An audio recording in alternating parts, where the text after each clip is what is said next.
నమస్తే. మినీ నవల శీర్షిక సమవర్తి. రచన ఆర్ పార్వతీదేవి గారు. చదువుతున్నది రాధిక. ఇక కథలో పెడితే, అప్పుడే స్నానం ముగించుకున్న సంయుక్త తడి ఆరటం కోసం కురుల్ని వీపు నిండా పరుచుకుని బుద్ధిగా దేవుడి గదిలోకి చేరింది. రోజులా కాఫీ జోలికి పోకుండా భక్తిగా పూజ కానిచ్చింది. ఆ రోజు శనివారం, అందువల్ల తలంటుకుని పూజ కానివ్వనిదే బామ్మ కాఫీ ఇవ్వదని బాగా తెలుసు సంయుక్తకు.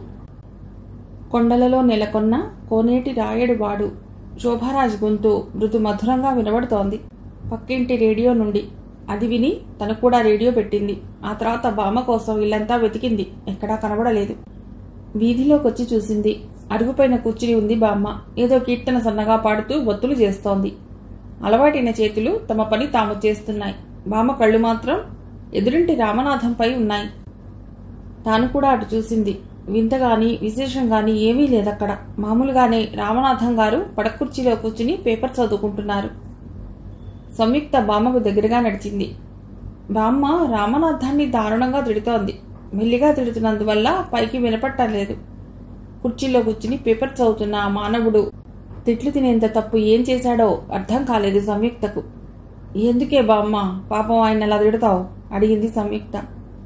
ఉలిక్కిపడి వెనక్కి తిరిగింది బామ్మ.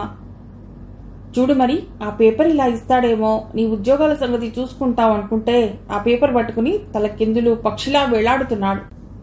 రామనాథం కేసి మెటికలు విరిచింది బామ్మ. పోనీలే బామ్మ, చదువుతున్నారుగా సర్ది చెప్పబోయింది సంయుక్త. ఏ పేపర్ తనదేగా, సాయంత్రం చదువుకోవచ్చు కదా. ఒక పక్క ఆఫీస్ టైం అవుతుంటే ఇప్పుడే చదువుకోవాలా? సంయుక్తకు రామనాథం గారిపై చాలా జాలి కలిగింది. పొద్దుటే లేచి ఎవరి మొహం చూశాడో బామ్మ నోట్లో పడిపోయాడు. బామ్మ కాఫీ కావాలి గారంగా అడిగింది సంయుక్త. బంగారు తల్లి, పాల ప్యాకెట్ తెచ్చాను, పంచదార కూడా ఉంది, కాఫీ పొడి మాత్రం అర్ధోక్తిలో ఆపింది బామ్మ. మరేం చేద్దాం? ఏముంది, ఆ తే వా చెప్పింది బామ్మ. నేను వెళ్తాను. యుద్ధానికి వెళ్లే సైనికుడిలా పక్కింటికి బయలుదేరింది బామ్మ. ఆ బామ్మ మనవరాళ్ల జీవితాల్లో అతి ముఖ్యమైన కార్యక్రమం ఆ తేవా అంటే అరువు తెచ్చుకుని వాడుకోవటం. ఇరుగు పొరుగు వాళ్ళు కూడా ఏమీ అనుకోరు. ఆ వీధిలో ప్రజల ఉమ్మడి సొమ్ము బామ్మ. ఎవరింట్లో ఏం జరిగినా బామ్మ ఉండవలసిందే. బామ్మ సలహా లేకుండా ఎవరింట్లోనూ ఏమీ జరగదు. అయితే ఇలా అడగటానికి సంయుక్త అప్పుడప్పుడు అభ్యంతరం చెప్తుంది. బామ్మ మాత్రం ఏం పట్టించుకోదు. మన దగ్గర ఉన్నది నలుగురితో పంచుకోవాలి, లేనిది తెచ్చుకోవాలి. ఇది బామ్మ పద్ధతి. ఒక చేత్తో పేపర్ పట్టుకుని దూసుకొచ్చాడు భరత్. వాడు 10వ తరగతి పరీక్షలు రాశాడు. పక్కింటి రాణి గారి ఏకైక పుత్రరత్నం. వాడిని చూస్తూనే అడిగింది సంయుక్త. ఏరా, ఏం జరిగింది? నా రిజల్ట్స్ వచ్చాయక్క చెప్పాడు భరత్. పాస్ అయ్యావా? అదే తెలియటం లేదు. నా నంబర్ మర్చిపోయాను. హాల్ టికెట్ ఎక్కడో పడిపోయింది. ఎవరిని అడిగినా చెప్పలేకపోతున్నారు. పరీక్షలో నీ ముందు ఎవరో గుర్తుందా? లేదక్కా. పోనీ వెనుక? అది గుర్తులేదక్క అన్నాడు వాడు బిక్కమొహంతో. లాగిపెట్టి నెత్తిమీద ఒక్కటిచ్చింది సంయుక్త. దాంతో ఏడు మొహం పెట్టేశాడు భరత్. పాస్ అవ్వకపోతే ఏదైనా కొట్లో చేర్పించేస్తానంటున్నాడు మా నాన్న. ఇలాగే అక్క. ఏట్లో దూకు వెధవ, లేకపోతే వెళ్ళి చిలక జోస్యం చెప్పించుకో కసిరింది సంయుక్త. అది కాదక్క, అప్పుడెప్పుడో నీకు నెంబర్ చెప్పాను, గుర్తుందేమోనని నసిగాడు భరత్. ఒక్క క్షణం ఆలోచించింది సంయుక్త. ఇటువంటివి తను క్యాలెండర్ వెనక వేస్తుంది. గబగబా గోడకు తగిలించిన క్యాలెండర్ దగ్గరకు నడిచింది. అంతకుముందు నెలలో వేసి ఉందా నంబర్. భరత్ చేతిలోని పేపర్ లాక్కుని నెంబర్ చూసింది. వాడికి ఎలానూ ఫస్ట్ క్లాస్ కానీ సెకండ్ క్లాస్ కానీ వస్తాయని ఆశ లేదు. ఆర్డినరీలో వెతికింది. పాస్ అయ్యాడు. అది వినగానే పంజరం నుండి ఎగిరే చిలుకల కేరింతలు కొడుతూ బయటకు దూసుకుపోయాడు భరత్. అది పాతకాల పిల్లు, లంకంత కొంప అంటుంటుంది బామ్మ. దానిని కొద్దిగా మార్పు చేర్పులతో అద్దెలకిచ్చేసింది. ఒక వాటాలో బామ్మ మనవరాళ్లు ఉంటున్నారు. డీజిల్ ఇంజన్లా శబ్దం చేసుకుంటూ వచ్చింది బామ్మ. వాణి కొడుకు పరీక్ష పాస్ అయ్యట్టగదు? వంటగదిలోకి వెడుతూ అడిగింది. అవును చెప్పింది సంయుక్త. వాణి చెప్పిందిలే. కొంచెం కాఫీ పొడి అడిగితే ఇదిగో ఈ గ్లాస్ నిండా ఇచ్చేసింది. తనకు కందిపప్పు కావాలట, నేను ఇస్తానన్నాను. దీర్ఘం తీస్తూ చెప్పింది. సంయుక్త ఏమీ మాట్లాడకపోవటంతో తిరిగి తనే చెప్పింది. మనకు అవసరమైనది వాళ్ళ దగ్గర తెచ్చుకోవాలి, వాళ్ళకు అవసరమైనది మనం ఇవ్వాలి. ఒళ్ళు మండిపోయింది సంయుక్తకు. నా పెళ్లి మాట ఏమిటి? నా మొగుడు కూడా ఇలా ఆ తే వా స్కీమ్ కిందే వస్తాడా? ముక్కు ఎగబీలుస్తూ అడిగింది. సమాధానంగా వంటింట్లో నుండి ముందు ఒక గ్లాస్ గాల్లో తేలుతూ వచ్చింది. ఆ తర్వాత ఒక పళ్ళెం విష్ణుచక్రంలా దూసుకొచ్చింది. అప్పుడు అర్థమైంది సంయుక్తకు తన మాటల్లో పొరపాటు. పళ్ళెం వెనకే వస్తున్న బామ్మను చూసి పెరడు వైపు పరిగెత్తింది. భయంకరంగా మరిడి ఊడల్లా ఉన్న తన చేతులను చాచి వికృతంగా నోరు తెరిచి కూరల్లా ఉన్న తన దంతాలను చూపుతూ మీదికి వస్తోందా వికృత ఆకారం. ఆ చేతులకు అందకూడదని వెనక్కు జరుగుతున్నాడు. అయినా ఆ వికృతాకారం వదలటం లేదు. తన చేతులను మరింత పొడుగ్గా యమ పాశాల్లా ముందుకు చాపుతూనే ఉంది. ప్రాణభీతితో గిరుక్కున వెనక్కి తిరిగి ముందుకు పరిగెత్తాడు. భయంతో గుండెలు దడదడలాడుతుండగా, చెమట ముఖం మీదకు ధారగా వర్షంలా జారుతుండగా పరిగెత్తసాగాడు. ప్రాణాలను అరికాళ్లలోకి తెచ్చుకుని అలాగే ముందుకు పరిగెడుతున్నాడు. అయినా వదలటం లేదా ఆకారం. వెన్నంటి తరమసాగింది. హఠాత్తుగా కొద్ది దూరంలో పెద్ద భవంతి కనబడింది. లోపల మనుషుల అలికిడి వినపడింది. అంతే, సుడిగాలిలా ప్రళయకాల ప్రభంజనంలా అటు పరిగెత్తాడు. ఆ భవనం తలుపులు గెంటుకుని లోపలకు దూసుకుపోయాడు. ప్రార్థన జరుగుతుందక్కడ. అందరూ మౌనంగా తలలు వంచుకుని కూర్చున్నారు. డయాస్ పై నుండి ప్రార్థన మంత్రస్థాయిలో వినబడసాగింది. తను కూడా ఒక బెంచ్పై కూర్చుని అరచేతుల్లో మొహం దాచుకున్నాడతడు. గుండె విపరీతమైన వేగంతో కుట్టుకుంటోంది. ఊపిరి పీల్చుకోవడం చాలా కష్టంగా ఉంది. ఊపిరితిత్తులు పగిలిపోతాయేమో అనిపిస్తోంది. కళ్ళు మూసుకుని కదలకుండా కూర్చున్నాడతడు. ఎవరో పరిహాసంగా నవ్వటం వినిపించింది. టక్కున తల ఎత్తి చూసి ఉలిక్కి పడ్డాడతడు. అక్కడ ఉన్న మనుషులందరూ క్రమంగా తోడేళ్లలా మారిపోతున్నారు. ఒక వ్యక్తి తలలో నుండి బయటకు వచ్చిన తోడేలు తల అతని ముఖం దాకా వచ్చింది. నాలుక చాపి అతడి చెంపలను ఆకింది.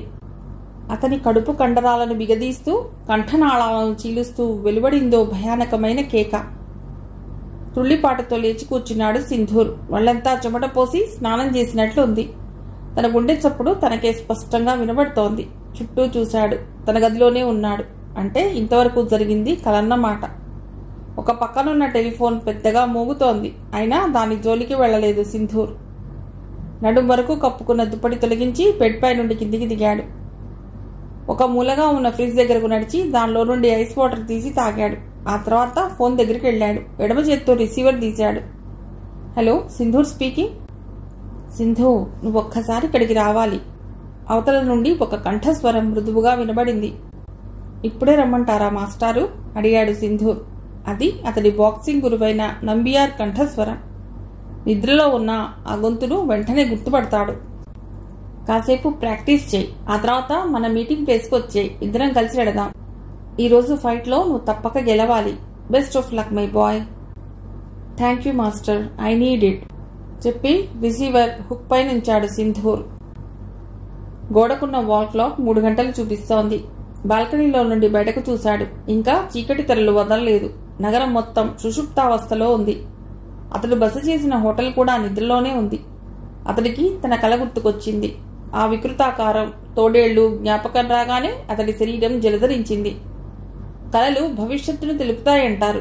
తను ప్రమాదంలోకి అడుగుపెట్టబోతున్నాడా? నవ్వుకున్నాడు సింధూర్. తను బాక్సర్. బాక్సింగ్ రింగ్లో దిగిన ప్రతిసారి దాదాపు మృత్యువు నోట్లోకి వెళ్ళినట్లే. ఇక వేరే ప్రమాదాలేమిటి? ముందు గదిలోకి నడిచాడు సింధూర్. అక్కడ రకరకాల ఎక్సర్సైజ్ పరికరాలు ఉన్నాయి. చేతులకు గ్లౌజెస్ తొడుక్కున్నాడు సింధూర్. బాక్సింగ్ కిట్ పై పంచెస్ రిలీజ్ చేయసాగాడు. ఈరోజు జంషేద్ ఖాన్తో పోటీ ఉంది. ఇండియాలో బాక్సింగ్లో తిరుగులేని వీరుడుగా చెప్పబడేది విల్లీ ఫోర్డ్. ఆ తర్వాత వస్తాడు ఖాన్. ఖాన్ని గెలవటం మాటలు కాదు. అందుకే నిరంతరం శ్రమ చేస్తున్నాడు సింధూర్. అతడి ఆశయం ఒక్కటే, బాక్సింగ్ ప్రపంచంలో మేటి వీరుడుగా కీర్తించబడాలి. నిషీధి తిరుగులేని నియంతలా ప్రపంచాన్ని ఆక్రమించుకుంది. ఆ చీకట్లోనే తడుముకుంటూ ఆ పాత దేవాలయాన్ని సమీపించారు కోటిలింగం, సదాశివం.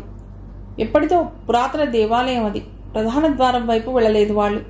ఆ తలుపులు తాళాలు వేసి ఉంటాయని. ఆ పెద్ద పెద్ద తాళాలు బద్దలు కొట్టాలంటే డైనమైట్లు కావాలని బాగా తెలుసు.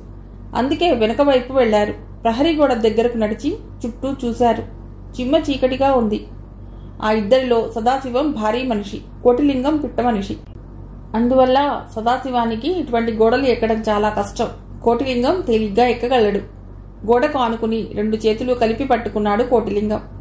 ఒక కాలు ఆ చేతుల్లో వేసి పైకెగిరి ప్రహరీ గోడ అంచు పట్టుకున్నాడు సదాశివం.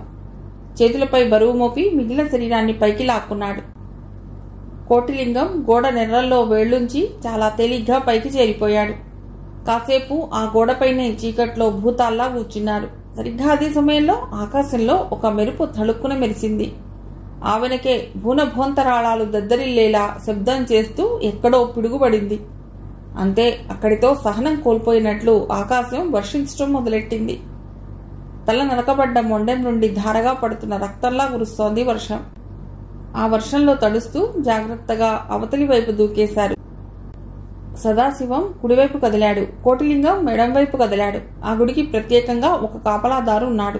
వర్షం పడుతున్నందువల్ల ప్రధాన దేవాలయం అరుగు మీద కూర్చున్నాడు. సరిగ్గా వాడి తలపైన ఒక ఎలక్ట్రిక్ దీపం ఉంది. అది తప్ప మిగిలిన దేవాలయం అంతా చీకట్లోనే ఉంది. ఆ కాపలాదారు కూడా సగం నిద్ర సగం మెళకువలో ఉన్నాడు.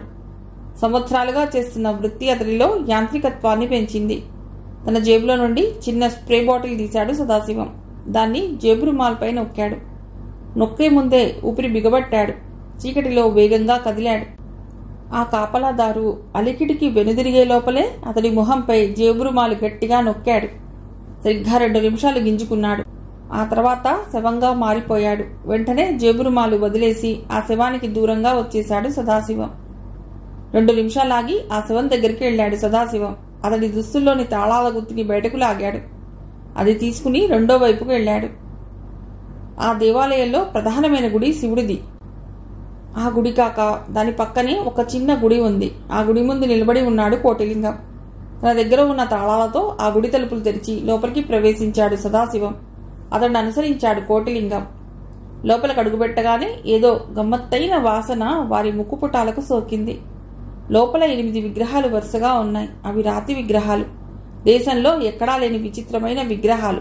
అష్టదిక్పాలకుల విగ్రహాలు. ఆ విగ్రహాలలో ఒక మూలగా తన విశిష్టత చాటుతూ ఉందో విగ్రహం. ఒక ఆజానుబాహుడు దున్నపోతుపై కూర్చుని ఉన్నాడు. ఒక చేతిలో పాశం, మరొక చేతిలో దండం పట్టుకుని ఉన్నాడు. అతనే యముడు.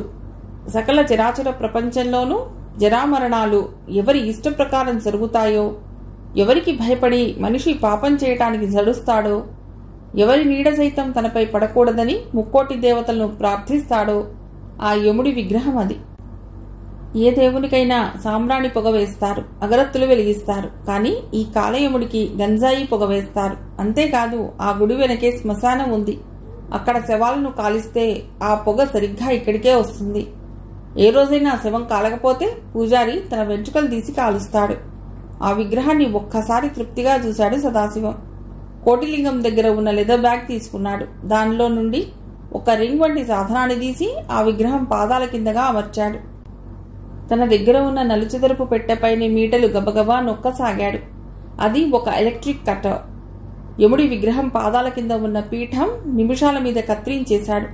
వెంటనే ఆ విగ్రహాన్ని చేతుల్లోకి తీసుకుని లెదర్ బ్యాగ్లో పెట్టేశాడు సదాశివం. ఆ తర్వాత ఆ దేవాలయం నుండి నిమిషాల పైన బయటకు వచ్చేశారు. బయట ప్రకృతి చాలా భీభత్సంగా ఉంది. ఆ దేవాలయానికి కాస్త దూరంలో ఆపి ఉన్న కారు వైపు నడిచారు. వాళ్ళిద్దరికీ చాలా ఆనందంగా ఉంది. మామూలుగా ప్రాచీన శిల్ప సంపదకు విలువ ఎక్కువ. అందులోనూ చాలా అరుదైనటువంటి విగ్రహాలు కోట్ల ఖరీదు చేస్తాయి. ఈ విగ్రహం స్మగ్లింగ్లో కోటిలింగానిది అందవేసిన చెయ్యి. దాదాపు 1 రోజుల క్రితం ఒక అమెరికన్ నుండి ఈ విగ్రహం కొరకు ఖబరొచ్చింది. ఆ దేవాలయానికి ఉన్న ప్రొటెక్షన్, ఫాలోయింగ్ అంటే ఆ దేవాలయంపై ప్రజల గురి. తండోపతండాలుగా ప్రజలు వచ్చే తిరుపతి, శ్రీశైలం, శబరిమలై వంటి చోట్ల ఈ దొంగతనాలు జరగవు. అటువంటి చోట్ల ఈ దొంగతనాలు చేసినా అతి త్వరగా పట్టుబడ్డం ఖాయం. ఆ దేవాలయానికి ఏ మంత్రివర్యుడైనా నిరంతరం వస్తున్నాడా మొదలైనవి చూసుకుని ఆ బేరం సెటిల్ చేశాడు కోటిలింగం. తనకు సాయంగా సదాశివాన్ని తీసుకున్నాడు. సదాశివం డబ్బు కోసం ఈ పనైనా చేస్తాడు. ఇక విగ్రహం చేతులు మారడమే తరువాయి. ముందు నడుస్తున్న సదాశివం హఠాత్తుగా ఆగిపోయాడు. అతడివి పాము చెవులు. నేలపై పడుకుండిపోయి కోటిలింగానికి సైగ చేశాడు. అప్పటికే కోటిలింగం కూడా నేలపై పడిపోయాడు. చీకట్లో కళ్ళు చికిలించుకుని ముందుకు చూశారు. కాస్త దూరంలో చెట్ల చాటున ఉన్నారు కొంతమంది దృఢకాయలు. వాళ్లలో మర్రి చెట్టుల్లా గుండ్రంగా పొట్టిగా ఉన్న వ్యక్తి దీక్షగా గుడివైపు చూస్తున్నాడు. విక్రమ్, మై గాడ్, విక్రమ్ గొణిగాడు కోటిలింగం. వాడి కన్ను కూడా ఈ విగ్రహంపై పడిందన్నమాట. వీడి చేతుల్లో ఈ విగ్రహం పడకూడదు. ఈ బ్యాగ్ తీసుకుని నువ్వు పారిపో, నేను వేరే వైపు పెడతాను, తర్వాత కలుద్దాం గబగబా చెప్పాడు సదాశివం. తల ఊపాడు కోటిలింగం. మోచేతులపై వెనుదిరిగి ముందుకెళ్లబోయాడు. ఆఖరి క్షణాల్లో కాలర్ పట్టుకున్నాడు సదాశివం. ప్రపంచంలోని కిరాతకత్వాన్నంతా మొహంలోకి తెచ్చుకుని చెప్పాడు. జాగ్రత్త కోటిలింగం, నన్ను మోసం చేయాలని చూడకు, నా సంగతి తెలుసుగా, వెళ్ళు. కోటిలింగం కనుమరుగు కాగానే లేచి నిలబడ్డాడు సదాశివం. తన చొక్కా లోపలి జేబు నుండి ఒక హ్యాండ్ గ్రెనైడ్ తీశాడు. కొద్ది దూరంలో నిలబడ్డ విక్రమ్ దాదా అనుచరులు రాబందుల్లా ముందుకు రాబోయారు. తన చేతిలో గ్రానైట్ ఫ్యూజ్ నోటితో లాగి ముందుకు విసిరాడు సదాశివం. విక్రమ్ తన తల 2 చేతులతో దాచుకుంటూ పక్కకు దూకాడు. అతడి అనుచరులు 4 ముక్కలు ముక్కలుగా మారి గాల్లోకి ఎగిరారు. నిమిషాలపైన తన కార్ డ్రైవింగ్ సీట్లోకి చేరిపోయి కార్ రివర్స్ చేసి ముందుకు పోనిచ్చాడు సదాశివం. నేలపై పడిపోయిన విక్రమ్ లేచి వచ్చేసరికి కారు వెనక లైట్లు కూడా కనబడలేదు. పళ్ళు కొరుకుతూ కసిగా నేలను కాలితో తన్నాడు విక్రమ్ దాదా. అతడు గొప్ప బాక్సర్ అన్న విషయాన్ని నీ మనసులోంచి తుడిచేయి. అతడు ఎంత గొప్పవాడైనా నీ ముందు నిలవలేడు. యు విల్ డెఫినెట్లీ విన్, చెప్పాడు నంబియార్. తల ఊపాడు సింధూర్. అతని పిడికిలి చుట్టూ తెల్లటి బట్టను చుడుతున్నాడు నంబియార్. బాక్సర్లు చేతికెలా చుట్టబెట్టుకుని దానిమీద రబ్బర్ తొడుగును వేసుకుంటారు. ఈ రబ్బర్ తొడుగును గ్లౌజ్ అంటారు. గ్లౌజ్ చేతి మణికట్టు వరకే ఉంటుంది. గ్లౌజ్ తొడుక్కున్న చేతులతో బాక్సర్లు ప్రత్యర్థులపై ముష్టిఘాతాలు చేస్తారు. గ్లౌజ్ తొడుక్కున్న తర్వాత తన చేతుల్ని గాల్లో విసిరి చూసుకున్నాడు సింధూర్. ఆ తర్వాత డ్రెస్సింగ్ రూమ్ నుండి పోటీ జరిగే వైపు నడిచాడు. అతన్ని వెన్నంటే నంబియార్ ఉన్నాడు. బయటకు వచ్చి ఒక్క క్షణ నిలబడి చుట్టూ చూశాడు సింధూర్. చుట్టూ వరుసలుగా కొన్ని వేల మంది కూర్చుని ఉన్నారు. మధ్యలో కాస్త ఎత్తైన ప్రదేశంలో ఉంది ఎరీనా. అది సుమారు 20 అడుగుల వెడల్పుతో చతురస్రాకారంగా ఉంది. దాని చుట్టూ 4 వైపులా తాళ్లు కట్టి ఉన్నాయి. వరి మీద మెత్తటి రబ్బర్ను పరిచారు. వరికి 2 మూలల్లో రంగు జెండాలు ఉన్నాయి. ఒకవైపు మూల ఎరుపు రంగు, మరోవైపు మూల నీలం రంగు జెండాలు ఉన్నాయి. ఎరుపు రంగు జెండా ఉన్న వైపు నడిచాడు సింధూర్. అది అక్కడ నియమం. ఎరుపు రంగు నిక్కరు వేసుకున్న బాక్సర్ అదే రంగు ఉన్న కొస నుండి బరిలోకి రావాలి. అదేవిధంగా రెండో బాక్సర్ కూడా. సింధూర్ ఎప్పుడూ ఎరుపు రంగును లైక్ చేస్తాడు. Red for danger. అవతలి కొస నుండి ఖాన్ లోపలికొచ్చాడు. ఇద్దరూ ఎదురుబదురుగా నిల్చున్నారు. రిఫరీ ఇద్దరి గ్లౌస్ తడివి చూశాడు. ఆ తర్వాత మామూలుగానే కొన్ని నిబంధనలు చెప్పసాగాడు. బాక్సర్లు ప్రత్యర్థుల ముఖాల మీద, దవడల మీద, నడుంపై కానీ పంచెస్ విసిరాలి. వెనుక భాగంలోనూ మూత్రపిండాలుండే నడుము భాగంలోనూ కొట్టరాదు. ఎట్టి పరిస్థితుల్లోనూ వీటిని ఉల్లంఘించరాదు. రిఫరీ చెప్పడం పూర్తి కాగానే బాక్సర్లిద్దరూ పొజిషన్లోకి వచ్చి నిలబడ్డారు. రిఫరీ సిగ్నల్ ఇచ్చాడు. మెరుపులా కదిలాడు సింధూర్. కదులుతూనే అతడి కుడి చెయ్యి ఖాన్ ఎడమ దవడను తాకింది. First hit. బాక్సింగ్లో దీనికి చాలా ఇంపార్టెన్స్ ఉంది. పోటీ ప్రారంభంలోనే ప్రత్యర్థిని దెబ్బతీయటం అతడి మనోస్థైర్యాన్ని దెబ్బతీస్తుంది. దవడ ఎముక విరిగినట్లయింది ఖాన్కు. ఒక్కడుగు వెనక్కి వేశాడు. మరుక్షణం తేరుకుని మీదకొస్తున్న సింధూర్ నడుముపై భాగం వైపు పిడికిలి విసిరాడు. ఆ దెబ్బ తగులుతూనే గమనించాడు సింధూర్. ఖాన్ కుడి చెయ్యి కంటే ఎడమ చెయ్యి అటాకింగ్లో పెట్టుకుని కుడి చెయ్యి డిఫెన్స్కు వాడుకుంటున్నాడు. జాగ్రత్తగా ఉండకపోతే గట్టి దెబ్బ తగిలే అవకాశం ఉంది. ఫట్ మని మరో అప్పో పంచ్ కట్ చేశాడు ఖాన్. చాలా సింపుల్గా ఒక్కడుగు వెనక్కి జరిగి భుజం అడ్డు పెట్టాడు సింధూర్. ఖాన్ చెయ్యి మరోసారి కదిలేలోగానే సింధూర్ అటాక్ చేశాడు. మొత్తం బలవంతా ఉపయోగించి ఖాన్ మొహం పైన కొట్టాడు. Hammer shot. అంతే. రివ్వున వెళ్లి ఎరీనా చుట్టూ కట్టిన రోప్స్కు తగిలి మళ్లీ ముందుకొచ్చాడు ఖాన్. వస్తుండగానే అతనికి ఎదురు వచ్చింది ఒక మిడిల్ పంచ్. ఆ దెబ్బకు విరుచుకు పడిపోయాడు ఖాన్. రిఫరీ అంకెల్ లెక్కించడం మొదలెట్టాడు. 8 పూర్తయ్యేలోగా ఖాన్ లేచి పోరాడాలి, లేదా ఓడిపోయినట్లే. చుట్టూ జనం హాహాకారాలు మొదలెట్టారు. కొందరు విజిల్స్ వేశారు. ఆ గోల నుండే వినబడుతుంది, సింధూర్ కీప్ ఇట్ అప్ అని ఎవరో అరుస్తున్నారు. తల విదిలించాడు సింధూర్. కాలి మునివేళ్ల మీద ముందుకు వెనక్కు కదులుతున్నాడు. ఆకలి ఉన్న చిరుతపలి తన ఆహారం వైపు తీక్షణంగా చూస్తున్నట్లు చూడసాగాడు. మెల్లిగా లేచాడు ఖాన్. అతడు పొజిషన్కొచ్చేలోగానే గంట మోగింది. మొదటి రౌండ్ ముగిసింది. ప్రతి రౌండ్కి మధ్య నిమిషం సేపు విశ్రాంతి ఉంటుంది. తన ప్లేస్కి వచ్చి కూర్చున్నాడు సింధూర్. నంబియార్ అతని నోట్లోని పరికరాన్ని బయటకు తీశాడు. దాన్ని మౌత్ పీస్ అంటారు. పళ్ళు కదిలిపోకుండా పెట్టుకుంటారది. గ్లూకోజ్ బాటిల్ నోట్లో వేసుకుని పుక్కిలిని చూశాడు. సింధు, ఫాస్ట్, ఇంకా స్పీడ్గా పంచి చేయి. ఏమాత్రం అవకాశం ఇవ్వద్దు. నంబియార్ చెబుతున్నాడు. తల ఊపాడు సింధూర్. హుక్ షాట్స్ అప్లై చేయి. నువ్వు కొట్టే రైట్ హుక్ షాట్ ఖచ్చితంగా అతన్ని ఇబ్బంది పెడుతుంది. ఎక్కువగా రైట్ సైడ్ అటాక్ చేయి. ఖాన్ ఎడమ చేతికి పని దొరికిందా ఇక అతన్ని ఆపడం కష్టం. అఫ్కోర్స్ నీ ముందు తట్టుకోలేడులే. ఉత్తమ కోచ్ లక్షణం అది. తన శిష్యుడి ఆత్మస్థైర్యాన్ని పెంచుతూ ప్రత్యర్థి లోపాలు చెప్పటం. నంబియార్ ఒకప్పుడు మంచి బాక్సర్. ఆ రోజుల్లో అతడికి ఒక కోరిక ఉండేది. అది world heavy weight boxing champion కావటం. అది తీరలేదు. తన శిష్యుడైన సింధూర్ను ఆ స్థానానికి చేర్చడం ద్వారా ఆ కోరిక తీర్చుకుందామని ప్రయత్నిస్తున్నాడు. ఖాన్ను జయిస్తే నేషనల్ ఛాంపియన్షిప్కి దరిదాపుల్లోకి వచ్చినట్లే. ఆ తర్వాత విలీ ఫోర్డ్తో పోటీ. అతన్ని కూడా ఓడిస్తే అంతర్జాతీయ బాక్సింగ్ ప్రపంచంలోకి అడుగుపెట్టినట్లే. నంబియార్ ఆలోచనలు భంగం చేస్తూ గంట మోగింది. సింధూర్ భుజం తట్టి బయటికి వెళ్లాడు. రెండో రౌండ్కు సిద్ధం అయ్యారు బాక్సర్లిద్దరు. ఈసారి ముందు ఖాన్ కదిలాడు. సింధూర్ కడుపులో వరుసగా 2 మిడిల్ పంచెస్ అప్లై చేశాడు. వెనక్కి జరిగాడు సింధూర్. వదల్లేదు ఖాన్. సింధూర్ ఊపిరి పీల్చుకోలేనంతగా ముష్టిఘాతాలు విసురుతున్నాడు. సడన్ గా సింధూర్ మెడపై చేయి వేసి నొక్కాడు ఖాన్. అతని పట్టు నుండి విడిపించుకోవడానికి గింజుకుంటున్నాడు సింధూర్. ప్రత్యర్థిని అలా కదలకుండా గట్టిగా పట్టుకోకూడదు. తలతో ఢీకొనడం గాని, భుజాలతో తొయ్యటం, కాళ్లతో తన్నటం ఇవన్నీ ఫాల్ట్ కిందికి వస్తాయి. అటువంటి సమయంలో రిఫరీ 3 సార్లు హెచ్చరిస్తాడు. వినకపోతే పోటీ నుండి బహిష్కరిస్తాడు. రిఫరీ ఖాన్ పట్టు నుండి సింధూర్ను విడిపించాడు.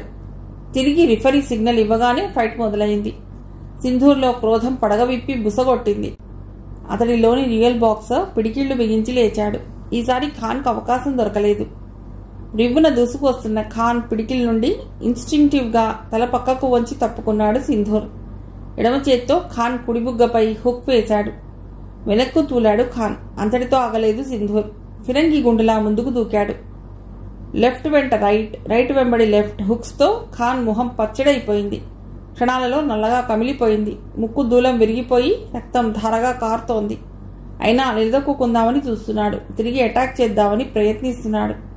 అయితే ఆ అవకాశం అతడికి లభించడం లేదు. క్షణక్షణానికి అతడిలో శక్తి తగ్గిపోతున్నట్లు అతడికే తెలుస్తోంది. చుట్టూ ఉన్న జనంలో ఆవేశం పెరిగిపోతోంది. కొట్టు, తిరిగి లేవకుండా కొట్టు అంటూ పిచ్చిగా అరుస్తున్నారు. వాళ్ల నరాల్లో రక్తం వేగంగా ప్రవహిస్తోంది. బాక్సింగ్ క్రీడలో ఉన్న ప్రత్యేకత అదే. పోరాడే వాళ్లకంటే చుట్టూ ఉండి చూసే వాళ్లలో రక్తపోటు అధికమవుతుంది. నరాలు చిట్టిపోతాయా అన్నంత ఉత్కంఠ ఏర్పడుతుంది.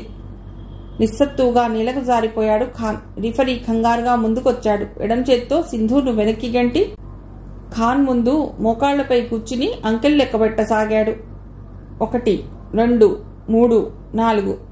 మూసుకుపోతున్న కనురెప్పలను బలవంతాన తెరిచాడు ఖాన్.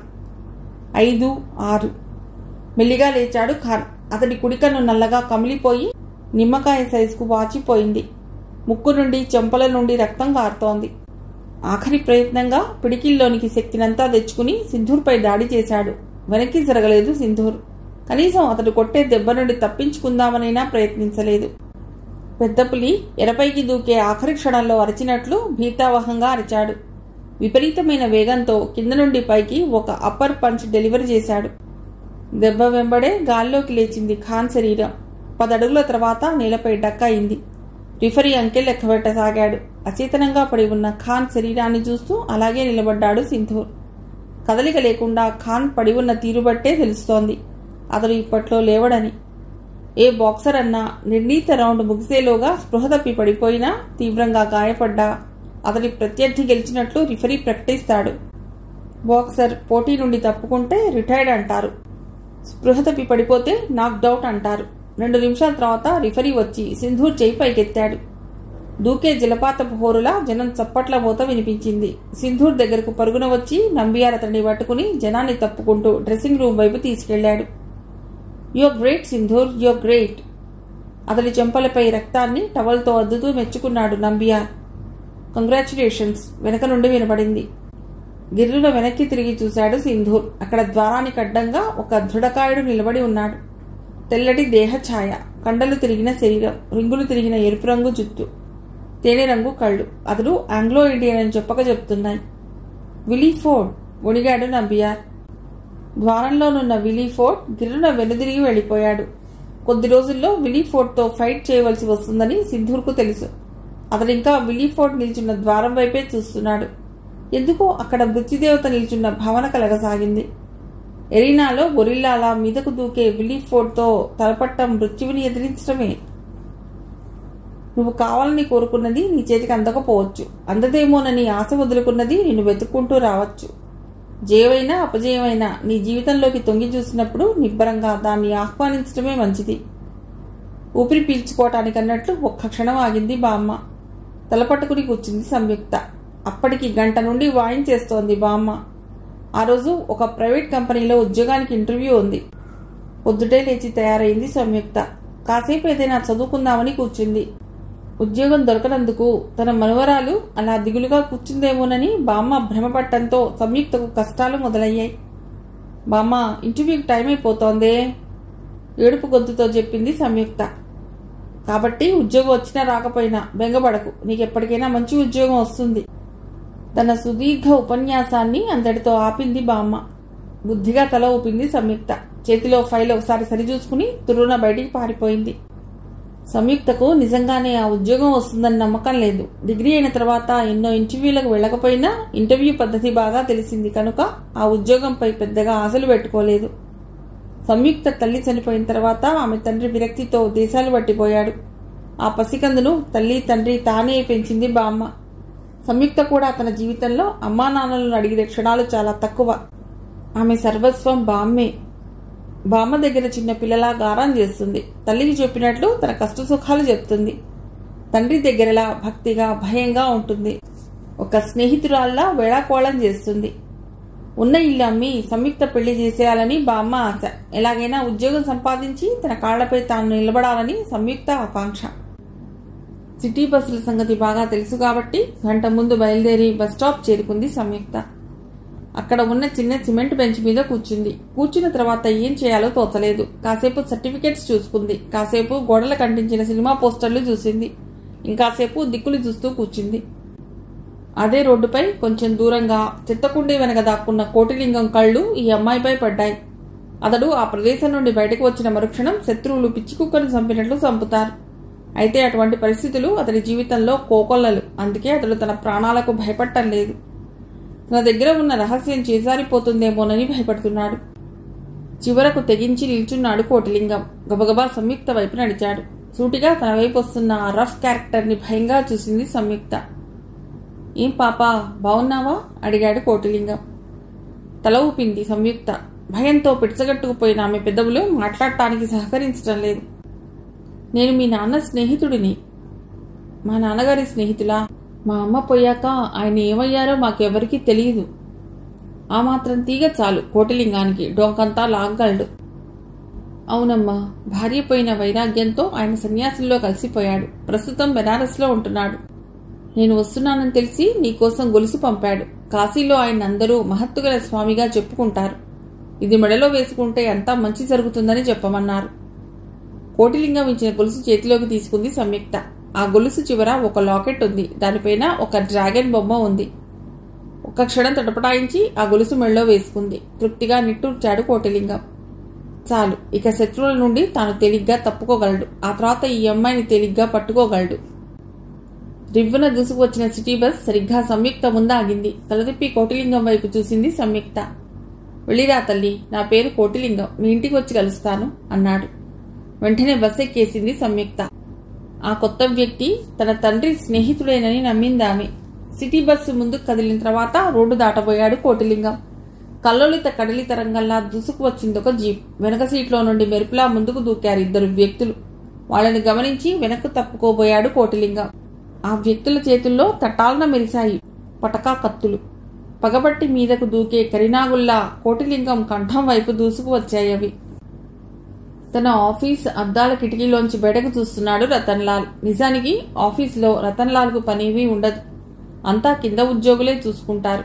అయినా బయట పనులే లేనప్పుడు ఇలా ఆఫీస్కి వచ్చి కూర్చుంటాడు. ఆఫీసులో ప్రత్యేకంగా తన కోసం ఒక గది కట్టించుకున్నాడు రతన్లాల్. అక్కడి నుండి చూస్తే కింద రోడ్లపై వెళ్లే ఆడవాళ్లు కనపడతారు. ఇంకా క్లియర్గా చూడాలనుకున్నప్పుడు బెనాక్యులర్స్ ఉపయోగిస్తాడు. రతన్లాల్కు వయసు అయిపోతున్నా కోరికల వేడి తగ్గలేదు. పెదవులపై చెరగని చిరునవ్వుతో అలాగే చూస్తూ కూర్చున్నాడు. ఏదో కొంపలు మునిగిపోతున్నట్లు పరుగులు పెట్టే జనాన్ని చూస్తుంటే చాలా నవ్వుగా ఉంటుంది అతడికి. రతన్ లాల్ పిట్ట మనిషి, సన్నగా పొట్టిగా ఉంటాడు. ఎప్పుడూ రిమ్లెస్ కళ్లద్దాలు ధరిస్తాడు. కీచు గొంతుతో మాట్లాడుతుంటాడు. సడన్ గా టేబుల్ పైన టెలిఫోన్ మోగుతూ రతన్ లాల్ ఆనందానికి భంగం కలిగించింది. విసుక్కున్నాడు. ఆ టెలిఫోన్ అతడి జీవితాన్ని నిర్దేశిస్తుంది. అతడు ఆనందంగా ఉన్నవేళ ఒక్కసారిగా ఆందోళనలో పడేస్తుంది. కొన్నిసార్లు విపరీతమైన టెన్షన్ సృష్టిస్తుంది. అతని వృత్తిపరంగా ఆ ఫోన్ చాలా ముఖ్య పాత్ర వహిస్తుంది. అందువల్ల ఫోన్ మోగినప్పుడల్లా విసుక్కుంటూనే తీస్తాడు. నమస్తే సార్, నేను రాజుని మాట్లాడుతున్నాను, అవతల నుండి వినబడింది. ఏమిటి రాజు? అడిగాడు రతన్ లాల్. రాజు అతడు నమ్మిన బంటుల్లో ఒకడు. సిటీకి కాస్త దూరంగా ఒక శివాలయం ఉంది కదా? అవును.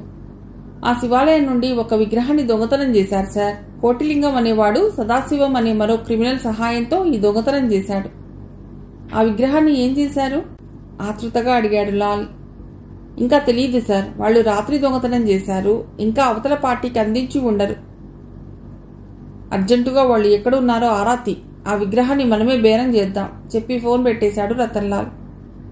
కోటిలింగం దొంగతనం చేశాడంటే అది ఖచ్చితంగా మంచి బేరమే అయి ఉంటుంది. వెంటనే చెప్పవలసిన వాళ్లకు దాని గురించి చెప్పాలి. టెలిఫోన్లో ఒక నంబర్ వేగంగా రింగ్ చేశాడు రతన్ లాల్. హలో. అవతల నుండి ఒక గంభీరమైన కంఠస్వరం వినబడింది. ఆ కంఠం వింటూనే రతన్ లాల్ మోకాళ్లలో వణుకు మొదలయ్యింది. కొన్ని వందల సార్లు విన్నా ఆ కంఠస్వరం విన్నప్పుడల్లా అలాగే ఫీల్ అవుతాడు. వణుకుతున్న గొంతుతో తను విన్నది, ఊహించింది మొత్తం చెప్పాడు. అవతల నుండి సమాధానం రావటానికి కాస్త సమయం పట్టింది. మరీ ఇంత సోమరి వెధవలను అనుచరులుగా పెట్టుకుంటే మసైపోతాం లాల్. ఒక అమెరికన్ మిలియనీర్ తన షోరూంలో పెట్టుకోవడానికి ఆ విగ్రహాన్ని అడిగాడు. బేరం ఎంతో తెలుసా లాల్? 2 కోట్లు పైగా ఇండియన్ కరెన్సీ వస్తుంది. అందుకే విక్రమ్ను పంపాను. Bad luck. విక్రమ్ చేతి నుండి ఆ ఇద్దరూ తప్పించుకున్నారు. కోర్స్ విక్రమ్ ఖచ్చితంగా వాళ్ళని పట్టుకుంటాడు. నాకు ఆ నమ్మకం ఉంది. రతన్ లాల్ తలపంకించాడు.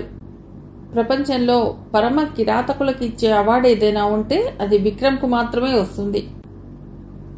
సదాశివాన్ని, కోటిలింగాన్ని పట్టుకోవాలి ఎలాగైనా లాల్. నీ డేగ కళ్లను వాళ్లపైకి తోలు. అవతలి వైపు నుండి వినబడింది. రిసీవర్ హుక్ పై పెట్టేశాడు రతన్ లాల్. అయితే నిమిషం కూడా గడవకముందే మళ్లీ ఫోన్ మోగింది. ఈసారి ఫోన్ చేసింది రాజు. సార్, కోటిలింగాన్ని ఎవరో చంపేశారు. పటకా కత్తులతో నరికివేశారు. ఉలిక్కిపడ్డాడు రతన్ లాల్. అయితే విక్రమ్ యాక్షన్లోకి దిగాడన్నమాట. ఇహ శవాలు గుట్టలుగా కనబడతాయి. అయితే ఎక్కడో విన్న ఇంకో విషయం గుర్తుకొచ్చింది. మృత్యుదేవత అయిన ఆ యముడి విగ్రహం గుళ్ళో నుండి కదిపితే మృత్యువు విలయతాండవం చేస్తుందిట. సార్, కోటిలింగం ఆఖరిసారి ఒక అమ్మాయితో మాట్లాడాడు. బహుశా విగ్రహం గురించి అయి ఉంటుంది చెప్పాడు రాజు. ఆ అమ్మాయి ఎవరో తెలుసా? తెలీదు సార్. నెమలి పింఛన్ రంగు చీర కట్టింది. 20 ఏళ్లు ఉండవచ్చు. చేతిలో ఏదో ఫైల్ కూడా ఉంది. చాలా బాగుంది సార్. పళ్ళికిలిస్తున్నాడు రాజు. రతన్ లాల్ బలహీనత అతడి అనుచరులందరికీ తెలుసు. ఏడ్చావులే, ముందు ఆ అమ్మాయి ఎవరో తెలుసుకో. ఆ తర్వాత బోన్ సిద్ధం చేయి. ఫోన్ పెట్టేశాడు. జాక్సన్ అండ్ కో అన్న బోర్డు చూసి అధునాతనంగా కనబడుతున్న భవంతిలో అడుగుపెట్టింది సంయుక్త. యూనిఫామ్లో ఉన్న ప్యూన్ గ్లాస్ డోర్ తెరిచి లోపలకు పంపాడు. ఎండలో వచ్చిందేమో, ప్రాణం లేచి వచ్చినట్లయింది. ఎయిర్ కండిషనింగ్ చేసిన పెద్ద హాల్ అది. ఒక చివరగా కొంతమంది ఆడపిల్లలు కుర్చీల్లో కూర్చుని ఉన్నారు. ఒక పక్కన తను కూడా కూర్చుంది. మొత్తం 7 ఆడపిల్లలు అక్కడ కూర్చుని ఉన్నారు. తనతో కలిపి 8 మంది. ఇంటర్వ్యూ మొదలైంది. ప్యూన్ ఒకరి వెనక ఒకరిని పిలుస్తున్నాడు. లోపలికి ఎడుతున్నారు. మొహం నిండా చెమటలతో, అదురుతున్న వదనాలతో బయటకు వస్తున్నారు. చివరగా సంయుక్త వంతొచ్చింది. తలుపు తెరుచుకుని లోపలికి ప్రవేశించింది. లోపల పెద్ద టేబుల్ వెనక ఒక నడివయస్సు వ్యక్తి కుర్చీలో కూర్చుని ఉన్నారు. మీ పేరు? Samyukta. Qualification? BA type higher. Shorthand కూడా పాస్ అయ్యాను చెప్పింది సంయుక్త. BAలో మెయిన్ ఏమిటి? టేబుల్ పైన మంచినీళ్ల గ్లాస్ అందుకుంటూ అడిగాడు ఆయన. Ancient history and archaeology. ఆ జవాబు వింటూనే ఆయన మొహంలో కుతూహలంగా అనిపించింది. ఆర్కియాలజీ అంటే పురాతన వస్తువులు తవ్వి తీయటమేనా? కాదు సార్. పురాతన చరిత్రకు సంబంధించిన అవశేషాలను, ఆనాటి చరిత్రను, నాగరికతను తెలిపే వస్తువుల సేకరణ కూడా ఆర్కియాలజీలోకే వస్తుంది. ఈ తవ్వకాలను ఉద్గతనాలు అంటారు. ఈ ఉద్గతనాలు లేకుండా పాత దేవాలయాలు, గుహలు ఆధారంగా ప్రాచీన నాగరికతను బయటకు తీస్తుంటారు. ఆ సమయంలోనే కొన్ని అపురూప వస్తువులు కూడా బయలుపడతాయి. అపురూప వస్తువులంటే వెండి, బంగారు, నగల? కాదు సార్, ఆనాటి చరిత్రను మన కళ్ల ముందుంచే వస్తువులు. ఉదాహరణకు గుప్తుల కాలం నాటి కత్తి గాని డాలు గాని దొరికితే అది మనకు అపురూప వస్తువు అవుతుంది. అంతెందుకు, మీ ఇంట్లో తాటి ఆకులపైన మీకు అర్థం కాని లిపిలో రాసి ఉన్న గ్రంథం దొరికితే దాన్ని మీరు పనికిరాని చెత్త అనుకుంటారు. కానీ అది బయటకు వస్తే చరిత్రలో అనుకోని మార్పులు సంభవించవచ్చు. అఫ్కోర్స్ ప్రైవేట్ వ్యక్తులు అటువంటి వాటిని ఎక్కువ ధరకు కొంటారనుకోండి. ఒక్క క్షణం ఊపిరి పీల్చుకుని మళ్లీ చెప్పింది. పట్టించుకోరు గాని వెండి బంగారు వస్తువుల్లాగానే ఈ పురాతన వస్తువులను కూడా దొంగిలిస్తారు. విగ్రహాల చోరీనా? అంతవరకు కాంగా వింటున్న అతడు ఉలిక్కిపడినట్లు అడిగాడు. ఎస్, విగ్రహాలను దొంగిలించి చట్టం కళ్లుగప్పి రవాణా చేస్తుంటారు. ఈ దేశంలో ప్రతిరోజు కొన్ని వందల విగ్రహాలు తయారవుతున్నాయి. 1-2 విగ్రహాలు పోతే మాత్రం నష్టమే ఉంది? ఈ రోజుల్లో తయారైన విగ్రహాలు ఎవరికీ అవసరం లేదు సార్. వాళ్లకు కావాల్సింది 1 శతాబ్దానికి ముందు తయారైన విగ్రహాలు. విగ్రహం ఎంత పాతదైతే అంత రేటు పలుకుతుంది. ఇక నష్టం అంటారా? మన దేశానికి మన చరిత్రకు సంబంధించిన అపురూపమైన వస్తు సంపద దేశం వదిలిపోతుంటే. ఆమె మాటలకు అడ్డు వస్తూ టేబుల్ మీద టెలిఫోన్ బోయిమంటూ మోగింది. ఉలిక్కిపడి చూసింది సంయుక్త. ఆ విధంగా విచిత్రంగా శబ్దం చేసే ఫోన్ను అంతవరకు ఆమె చూడలేదు. రిసీవర్ చేతిలోకి తీసుకుంటూనే జాక్సన్ హియో అన్నాడాయన. ఆ తర్వాత ఏమీ మాట్లాడలేదు. జాగ్రత్తగా అవతలి మాటలు వింటున్న ఆయన మొహంలో రంగులు మారసాగాయి. కాసేపటికి రిసీవర్ హుక్ పైన ఉంచాడు. సంయుక్త మొహంలోకి దీక్షగా ఒక క్షణం చూసి ఆ తర్వాత చెప్పాడు. మిస్ సంయుక్త, నిజానికి ఈ ఉద్యోగం ఒక మంత్రి గారి క్యాండిడేట్ కు రిజర్వ్ చేయబడింది. అయితే ఆ అమ్మాయి రావటం లేదని ఇప్పుడే ఫోన్ వచ్చింది. ఇక ఇంటర్వ్యూకి వచ్చిన వాళ్లలో నాకు నచ్చిన అభ్యర్థివి నీవే. So you're appointed. ఆశ్చర్యంగా ఆయన మొహంలోకి చూస్తూ ఉండిపోయింది సంయుక్త. బజర్ నొక్కాడాయన. తలుపు తోసుకుని ఒక సన్నటి వ్యక్తి లోపలికొచ్చాడు. మూర్తి, వీరి దగ్గర జాయినింగ్ రిపోర్ట్ తీసుకో. కైవల్య గారున్న రూంలో వీరికి సీట్ ఏర్పాటు చేయి. ఎస్ సార్, పదండి అన్నాడు మూర్తి. చివరగా ఉన్న ఒక గదిలోకి తీసుకువెళ్లాడు మూర్తి. ఎత్తుగా ఉన్న 2 బీరువాలు, ఆ బీరువాల నిండా ఫైల్స్, 2 కుర్చీలు, 2 బల్లలు ఉన్నాయి. ఒక కుర్చీలో కూర్చున్న అమ్మాయిని చూస్తూనే అరిచింది సంయుక్త. హాయ్ కైవల్య. ఆ అమ్మాయి కూడా సంయుక్తని చూసి హ్యాపీగా నవ్వింది. కంగ్రాచ్యులేషన్స్ చెప్పింది కైవల్య. థ్యాంక్స్. మూర్తి ఏ రకమైన భావము ప్రదర్శించకుండా నిర్లిప్తంగా ఆ గదిలో నుండి బయటికి వెళ్లిపోయాడు. అయితే మంత్రిగారి అభ్యర్థివి నీవేనన్నమాట. కాదు కాదు, ఆవిడ రాలేదుట. ఈ ఉద్యోగం నాకిచ్చారు. నాకంతా కలగా ఉంది. ఇంత తేలిగ్గా నాకు ఉద్యోగం రావటం, కాలేజీలో ఫ్రెండ్ అయిన నీవు కూడా ఇక్కడే పనిచేయటం. ఈవేళ పొద్దుటలే చివరి ముఖం చూశానో గొప్ప విచిత్రాలు జరిగాయి. ఈ ఆఫీస్ వర్క్ ఎలా ఉంటుంది అడిగింది సంయుక్త. పెద్దగా భయపడనక్కర్లేదు. ఇది చాలా మంచి ఆఫీస్. ఇక్కడ పనేమీ కష్టంగా ఉండదు. ఆడవాళ్లంటే ఇక్కడ వాళ్ళందరూ గౌరవం చూపిస్తారు. జాక్సన్ కూడా చాలా మంచివారు చెప్పింది కైవల్య. సంయుక్త మెళ్ళలోని గొలుసు విచిత్రంగా కనిపించింది కైవల్యకు. దాని చివరనున్న డ్రాగన్ బొమ్మ చేతిలో పట్టుకుంది. ఈ గొలుసు కథ విచిత్రమైందిలే, ఖాళీ ఉన్నప్పుడు చెప్తాను. కానీ ఈ గొలుసే నా అదృష్ట దేవత అంది సంయుక్త. అది ఆమెకు తన తండ్రి పంపిన గొలుసని, దాంతోనే తన అదృష్టం మారిందని నమ్మకం ఏర్పడింది సంయుక్తకి. మిగిలిన కథ తర్వాతి భాగంలో.